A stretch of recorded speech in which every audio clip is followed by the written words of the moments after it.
नमस्कार, मैं हरी, आप देख रहे हैं डिजिटल न्यूज झारखंड। आइए जानते हैं झारखंड के प्रमुख खबरों के बारे में। इससे पहले से छोटी सी निवेदन की अगर आप चैनल में नए हैं तो चैनल को सब्सक्राइब अवश्य कर लें ताकि झारखंड के हर छोटी बड़ी खबर आप तक पहुंचा सकें। तो चलिए शुरू करते हैं आज की पहली और बड़ी खबर से। हेमंत कैबिनेट की बैठक में 23 प्रस्तावों पर लगी मुहर, औद्योगिक नीति में भी संशोधन। दरअसल आपको बता दूं, शुक्रवार को प्रोजेक्ट बिल्डिंग में मुख्यमंत्री हेमंत सोरेन की अध्यक्षता में झारखंड कैबिनेट की बैठक हुई। कैबिनेट बैठक में कुल 23 प्रस्तावों पर मुहर लगी है। आपको बता दूं, झारखंड औद्योगिक नीति में संशोधन को मंजूरी मिली। झारखंड पद एवं सेवा में रिक्तियों आरक्षण अधिनियम में संशोधन को मंजूरी मिल गई है। बजट सत्र में हुए मैत्री मैच में व्यय को घटाने के प्रस्ताव को स्वीकृति मिली। कतारी बागान में रेल ओवरब्रिज निर्माण के लिए 44 करोड़ रुपए की भी मंजूरी मिल गई है। और इधर सरायकेला खरसावां में सड़क मार्ग के लिए 101 करोड़ रुपए की मंजूरी मिली। राज्य की आईटी डेटा सेंटर की पॉलिसी का निर्धारण की स्वीकृति मिली और राज्य की आईटी डेटा सेंटर की पॉलिसी का भी निर्धारण की गई है। बोकारो में 500 बेड के मेडिकल कॉलेज और अस्पताल के लिए 6 अरब 88 करोड़ 49 लाख की मंजूरी मिल गई है। वहीं नियोजन पदाधिकारी के स्वीकृत पद के लिए वेतन में संशोधन को भी मंजूरी मिल गई है। विनोद बिहारी महतो विश्वविद्यालय के लिए 77 करोड़ रुपए की भी मंजूरी मिल गई है। लेखा परीक्षा प्रतिवेदन को विधानसभा में पेश करने के प्रस्ताव को भी मंजूरी मिल गई है। वहीं विधानसभा में हुई नियुक्ति में गड़बड़ी को लेकर आयोग की सिफारिश को सभा सचिवालय को उपलब्ध कराने के प्रस्ताव को भी मंजूरी दे दी गई है। इसी तरह और भी कई प्रस्ताव पारित किए गए हैं। जेएसएससी की तारीख पे तारीख से नाराज छात्रों का विरोध प्रदर्शन, आत्मदाह की कोशिश करने वाले छात्रा हिरासत में। दरअसल आपको बता दूं, जेएसएससी आने झारखंड कर्मचारी चयन आयोग के खिलाफ झारखंड के छात्रों का गुस्सा 7वें आसमान पर था। बड़ी संख्या में छात्रा शुक्रवार को रांची के नामकुम स्थित जेएसएससी ऑफिस के बाहर प्रदर्शन करने पहुंचे। आपको बता दूं, इस दौरान सुरक्षा के कड़े इंतजाम थे। जेएसएससी की कार्यशैली से नाराज छात्रों ने जेएसएससी हाय हाय के नारे लगाए। पूरे राज्य से बड़ी संख्या में छात्रा विरोध प्रदर्शन करने पहुंचे थे। आपको बता दूं, इस दौरान एक छात्रा ने आत्मदाह करने का प्रयास किया। हालांकि पुलिस ने तत्काल उसे हिरासत में ले लिया है। आक्रोशित छात्रा का आरोप है कि जेएसएससी की नाकामी के कारण 8 साल बाद भी एक परीक्षा का आयोजन नहीं हो पा रहा है।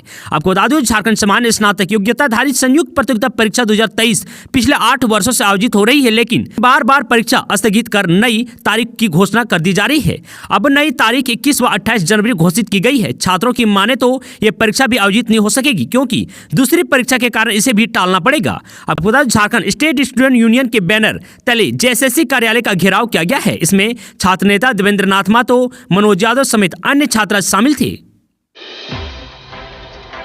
मैट्रिक इंटर की परीक्षा नहीं होगी, ओएमआर सीट पर पूछे जाएंगे इतने अंक के बहुविकल्पीय प्रश्न। दरअसल बता दूं, राज्य में अब मैट्रिक इंटर की परीक्षा ओएमआर सीट पर नहीं होगी। परीक्षा अब केवल उत्तर पुस्तिका पर ली जाएगी। इस आशय के प्रस्ताव को शुक्रवार को झारखंड एकेडमिक काउंसिलिंग बोर्ड की स्वीकृति मिल गई है। बोर्ड की बैठक में जैक अध्यक्ष डॉक्टर अनिल कुमार महतो की अध्यक्षता में हुई। बता दूं, मैट्रिक इंटर में अब तक 40 अंक की परीक्षा ओएमआर सीट पर होती थी। अब परीक्षा केवल उत्तर पुस्तिका पर होगी।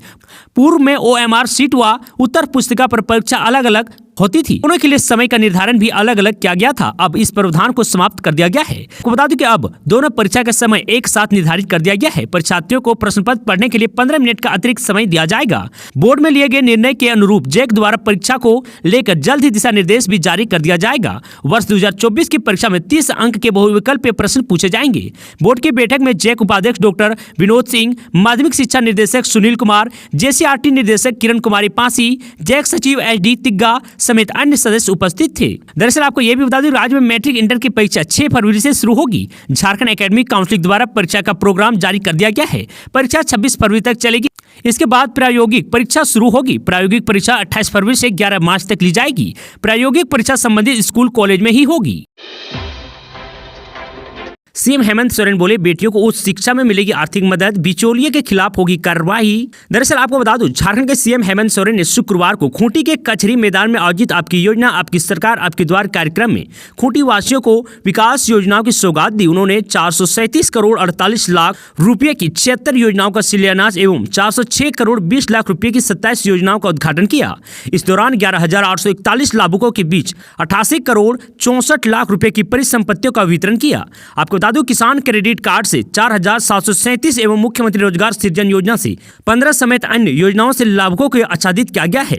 आपको बता दूं, सीएम हेमंत सोरेन ने कहा कि बेटियों को उच्च शिक्षा के लिए आर्थिक सहयोग देंगे। अब परिवार के सभी बेटियों को सावित्रीबाई फूलो किशोरी स्मृति योजना का लाभ मिलेगा एवं 12वीं के बाद भी उच्च शिक्षा में सरकार झारखंड की बेटियों को आर्थिक सहयोग करेगी। आपको बता दूं कि बेटियां सिर्फ डिग्री नहीं लेगी, बल्कि इससे आगे इंजीनियरिंग, डॉक्टर, लॉ आदि समेत अन्य उच्च शिक्षा की ओर भी अग्रसर हो सकेगी। राज्य सरकार यहां छात्र छात्राओं को गुरुजी स्टूडेंट क्रेडिट कार्ड योजना के तहत आर्थिक मदद करेगी। बिचौलिए के खिलाफ कार्रवाई की जाएगी। पूर्व में समस्या दूर। झारखंड सरकार जाति आधारित जनगणना कराने के पक्ष में, लेकिन यहां फंस रहा है पेंच। दरअसल बता दूं, झारखंड सरकार जाति आधारित जनगणना कराने के पक्ष में है, लेकिन यह स्पष्ट नहीं है कि इसे कौन विभाग कराएगा। आपको बता दूं, फिलहाल इस बिंदु पर जानकारी लेने के लिए प्रक्रिया चल रही है। विधानसभा के शीतकालीन सत्र में पेश एक्शन टेकन रिपोर्ट में इस बात का उल्लेख किया गया है कि राज्य में जाति आधारित जनगणना कराने से संबंधित आकर्षण के माध्यम से सदन में लाया गया था। विधायक प्रदीप यादव ने सदन में पूछा था कि क्या राज्य सरकार जाति आधारित जनगणना कराना चाहती है या नहीं। इस सवाल के जवाब पर ग्रामीण विकास मंत्री आलमगीर आलम ने आश्वासन देते हुए यह कहा था कि हम लोग ने यह स्वीकार किया है कि जाति आधारित जनगणना होनी चाहिए। आपको बता दूं कि बिहार के तर्ज पर जाति जनगणना की मांग की राजनीतिक दल उठाते रहे हैं। सदन और सदन के बाहर इस मांग को लेकर आवाज उठती रही है। राजनीतिक पार्टियां की दलील है कि बिहार की तरह झारखंड में भी स्पष्ट होना चाहिए कि किस जाति की कितनी संख्या है। इसी के आधार पर हिस्सेदारी तय होनी चाहिए। विधानसभा की कार्यवाही 18 दिसंबर तक के लिए स्थगित। दरअसल बता दूं, झारखंड विधानसभा की शीतकालीन सत्र की पहले दिन की कार्यवाही स्थगित कर दी गई है। 18 दिसंबर को सुबह 11 बजे से फिर से सदन की कार्यवाही शुरू होगी। सदन की कार्यवाही स्थगित करने से पहले 1932 के खतियान पर राज्यपाल का संदेश विधानसभा में पढ़ा गया, शोक प्रकाश हुआ और उसके बाद सदन की कार्यवाही 18 दिसंबर तक के लिए स्थगित कर दी गई है। आईटी की छापेमारी में करोड़ों की कैश बरामदी पर क्या बोले कांग्रेस सांसद धीरज साहू। दरअसल आपको बता दूं, कांग्रेस सांसद धीरज साहू ने आईटी की छापेमारी और उनके ठिकानों से कैश की बरामदी पर प्रतिक्रिया दी है। समाचार एजेंसी एएनआई से बातचीत में उन्होंने कहा कि आज जो हो रहा है उससे वे दुखी हैं। उन्होंने कहा कि वे स्वीकार करते हैं कि बरामद पैसा उनकी फार्म की है, जो नकदी बरामद की गई है। आपको बता दूं, वह उनकी शराब फार्मों से संबंधित इस पैसे का कांग्रेस या किसी अन्य राजनीतिक दल से कोई लेना देना नहीं है। यह सारा पैसा उनका ही है, यह उनके परिवार और अन्य संबंधित फार्मों के हैं। आयकर ने छापेमारी की है, वे हर बात का हिसाब देंगे। आपको बता दें कि कांग्रेस से राज्यसभा सांसद धीरज साहू के विभिन्न ठिकानों से छापेमारी में आईटी की टीम को करोड़ों के कैश मिले हैं। उसके साथ ही जेवरात भी मिले हैं। इसे लेकर विपक्षी दल बीजेपी ने कांग्रेस समेत हेमंत सोरेन सरकार को घेरा है। झारखंड विधानसभा के शीतकालीन सत्र के पहले दिन ही बीजेपी ने सदन के बाहर जोरदार प्रदर्शन किया। तो वहीं आपको बता दूं कि झारखंड विधानसभा की शीतकालीन सत्र के पहले दिन विधानसभा के बाहर विपक्षी बीजेपी ने कांग्रेस सांसद धीरज साहू के कैश बरामदी मामले में हेमंत सोरेन सरकार को घेरा। धीरज साहू को गिरफ्तार करने और पूरे मामले की सीबीआई जांच की मांग करते हुए तथ्यों हाथों में लिए बीजेपी विधायकों ने विधानसभा के बाहर जोरदार प्रदर्शन किया। नागपुर गायक डेविड मिंज की लाठी डंडे से मार कर हत्या। दरअसल बता दूं कि रांची जिले के मांडर थाना क्षेत्र के कुटकोंदो गांव में छेड़छाड़ के आरोप में गुरुवार की शाम को डेविड मिंज नामक एक 37 वर्षीय युवक की लाठी डंडे से पीट कर हत्या कर दी गई।